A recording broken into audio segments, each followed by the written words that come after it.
Hey, how's it going, guys? MrBossFTW here, and in today's Grand Theft Auto 5 video, I'm going to be doing a full review on the brand new vehicle that Rockstar introduced today, the Savestra. Is it the best sports classic vehicle in the game? I think there's actually a strong argument for that. So this is it right here. I've already customized one of them on my live stream earlier today.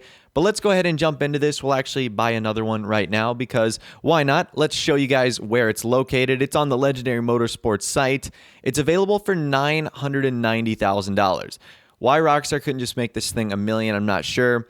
It's sort of like a Walmart style of price. Like they want to make you think it's a little bit cheaper than it is, but that thing is $1 million bucks. But it actually comes with a lot. If we click in, here you can see the description. You can also see the vehicle stats. I'm not sure if any of that matters, though. Just kind of like the weapon stats in a game like Call of Duty. It really doesn't determine how well a vehicle ultimately performs. Probably the biggest thing you'll need to know on this page is this note right here that says, please note, weapon modifications can only be applied at a vehicle workshop, inside an Avenger, or a mobile operation center. So this vehicle is weaponized, which is obviously pretty cool. And we'll get into that in a little bit. So let's go ahead and purchase one of these vehicles and we'll jump straight into the customization. However, so far, the price, not bad.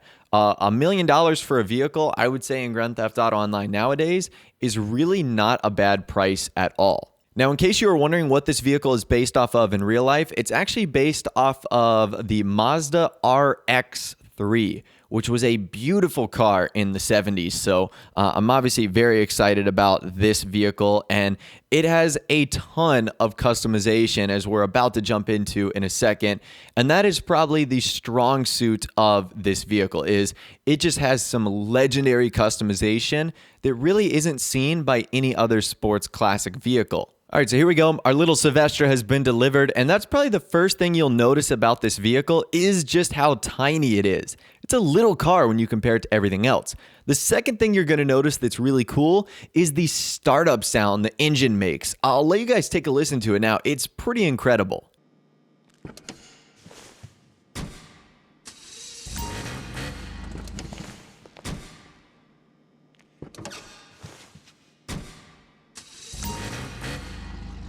So pretty cool, right? It kind of sounds like a Terminator like loading up. I really like that. Now, the interior is nothing to write home about. I'm a little underwhelmed with this, especially given the fact that this is like a car from the 70s. So I wanted it to have a little bit more of a classical interior that would have been pretty cool.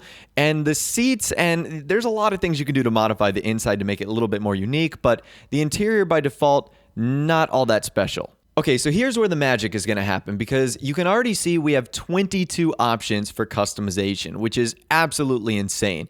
You have armor, brakes, you have both front bumper and rear bumper, and many of these options are going to give you 10, 11, 12, 13 plus different things that you can do on the inside, which is just insane. As I mentioned, you can upgrade the chassis so that you can actually modify the interior a little bit with roll cages and whatnot, and this will have an impact on what you see in first person, on the inside of the car itself, so you can do lots of upgrades right there.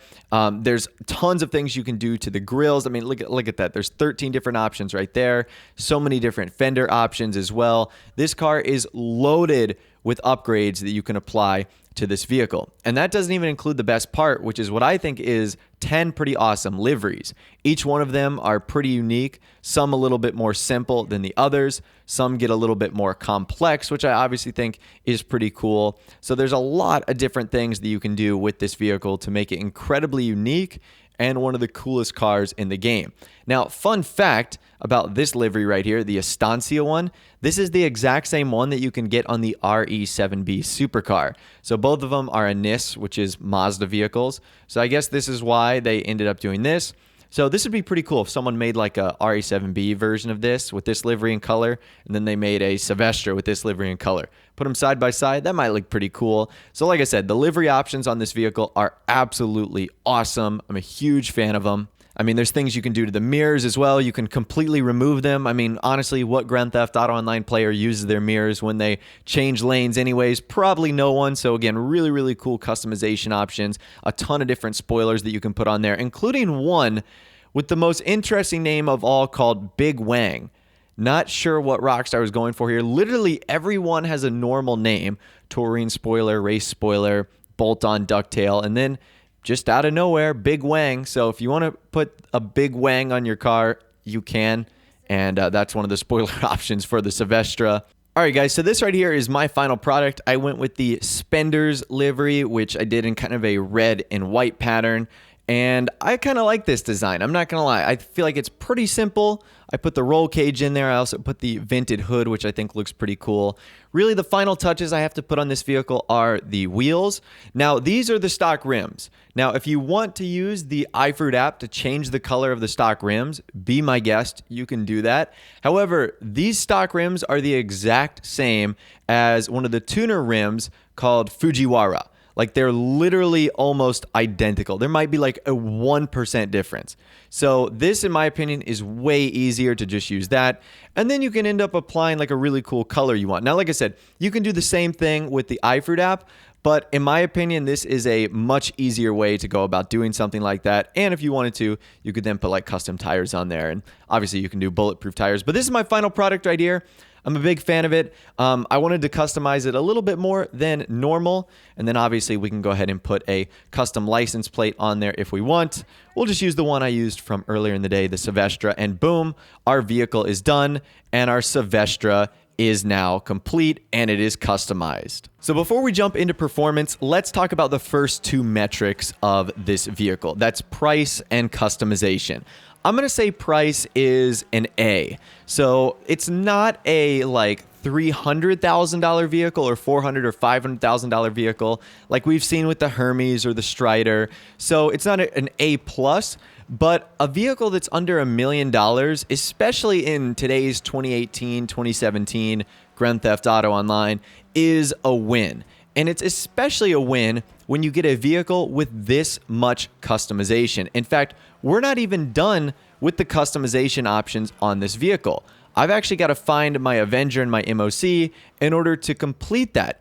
And that's the best part. So I think the Savestra gets like an A++ as far as customization goes. So now we get to do the final bit of customization for this car. And you can see instead of having 22 options, we have 23. And the only thing we can add is weapons, which is a mounted machine gun for $95,000. Now, a couple things about this mounted machine gun. Number one, it's really nothing more than just a glorified pea shooter.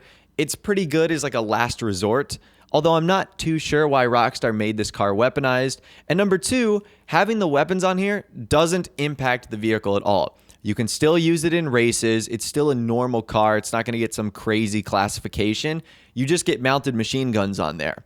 So this kind of begs the question, why a vehicle like the Savestra can exist, where it has the mounted machine guns and isn't anything special, but then a vehicle like the Ocelot Ardent exists, where it has the same mounted machine guns but can't be used in races, or the JB700, which doesn't come with the machine guns on them at all, which when they originally did in the single player.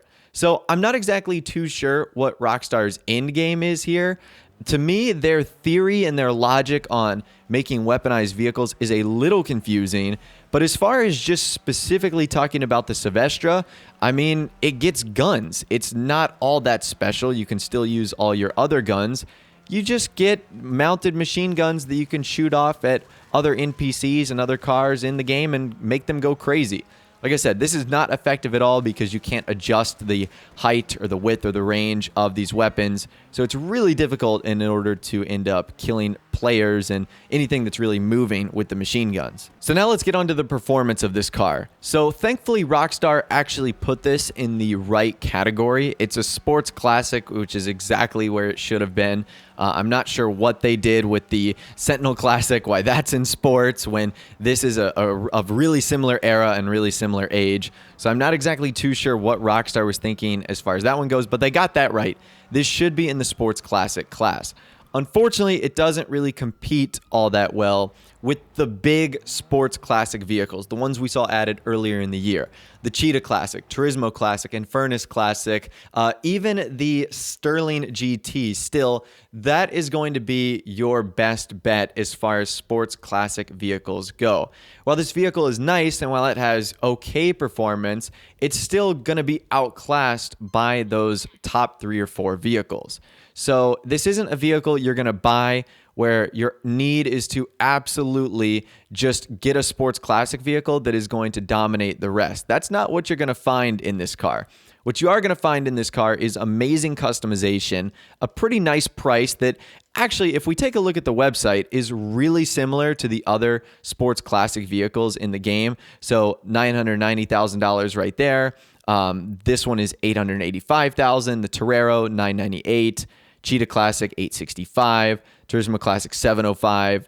And Furnace Classic, $915,000. So very, very similar to all the other sports classic cars you really see in the game. So price, not unfair at all. But where this excels beyond really every other vehicle is customization. And honestly, I think that's exactly what this vehicle is meant for. It's not going to be meant to dominate races. It's going to be meant to dominate car shows, cruising in Grand Theft Auto Online lobbies, being a centerpiece in your beautiful 60-car garage like I think it is going to be for me, and just enjoying the heck out of this beautiful little vehicle. I mean, you can create so many different types of combinations with it, from simple to pretty crazy, to tuner, to rally, to off-road. I mean, those are just sort of two models that I've come up with right there. Nothing all that special, but it's a pretty fun vehicle and I have been thoroughly enjoying it. So bottom line, is this the best sports classic vehicle for racing? The answer to that is no. But is this the best sports classic vehicle in terms of the one I'm enjoying the most? I think the answer is yes. Given the look, given the design, given all the customization you can do, I think it's hard to say that there's another sports classic vehicle that can compete on the level of the Savestra. So I am going to say you should definitely buy this vehicle. It is a ton of fun. It's one of my favorite vehicles in Grand Theft Auto Online. And if you're kind of on the fence about it, I do have a shark card giveaway that I have going on my Twitter account right now. So if you don't have the funds for it, but you want to maybe buy this vehicle, well, enter my shark card giveaway. I've got a link to that in the description. I'll be selecting the winner in just a couple of days, and you could find yourself walking away $1.25 million richer and with enough money to buy and modify the Anis Savestra. Anyways, that's all the information I've got for you guys in this video today. Hopefully you did enjoy. Let me know in the comment section down below, are you going to be buying the Anis Savestra? Are you a fan of it? Or are you just going to be skipping this vehicle and waiting for something else like the Camacho or the Fister Neon or something like that? Let me know your thoughts, opinions, and more in the comment section down below. If you did go on to enjoy this video, though, a like rating would, of course, be awesome. And also, subscribe to my YouTube channel if you are new or you like daily GTA 5 videos like this. With all the way, guys, like I said, thanks so much for watching. Take care, and I'll see you guys in the next video.